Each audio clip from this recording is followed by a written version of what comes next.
About in this book is stuff that I have been reading a ton about, specifically in regards to the idea of shame and that voice that says you're not enough. I have read so many books about shame in the recent, like last couple of years.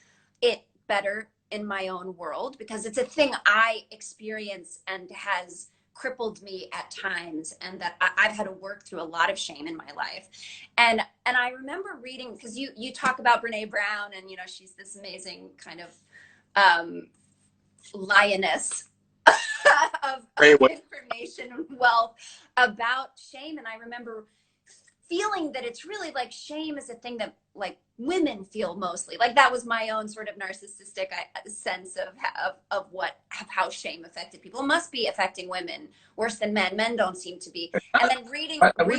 Narcissism, I would say that's because men aren't allowed to ever talk about it. Right. Yeah.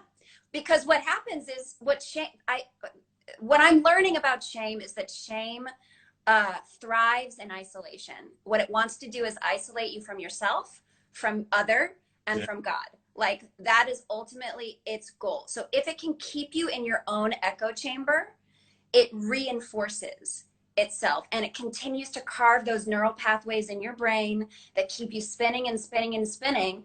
And the interesting thing about shame too is that at first hits you as a feeling. It doesn't hit you as words. It's a thing that happens to your body where you feel, I have to turn away. It's a turn away. It's a turn in.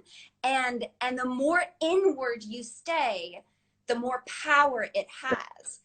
And so your like journey, which I want to ask you about, seems to be about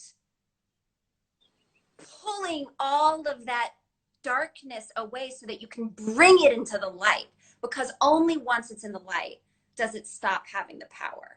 I mean, you said it. I could never say it as good as you just said it. You should write the book.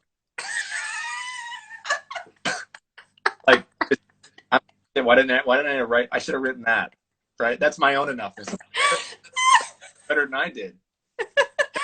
Yeah, that's really it. And as men, it's we're only conditioned and socialized to be allowed to feel a couple things. Shame isn't one of them. Anger and rage are the things we're allowed to feel. Those are the socially acceptable things that boys and men are allowed to feel, right? Create entire sports around them, like fighting and UFC. I mean, these are all things. A lot of our contact sports. I mean, we're allowed to feel this way, and then we take it out in the field. But shame, we're not allowed to feel. Embarrassment, we're not allowed to feel. Insecurity, we're not allowed to feel. I literally had a conversation with a guy who's a part of one of these male movements that are kind of anti-feminist that said like, come on, bro, you really think that a real man has insecurities? And I'm like, what?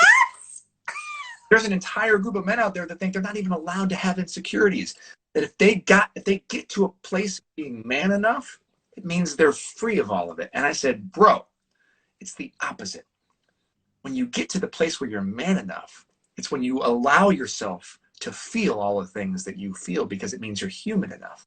Because there is enough, it's just human enough. These are just words that we use each other. And like socially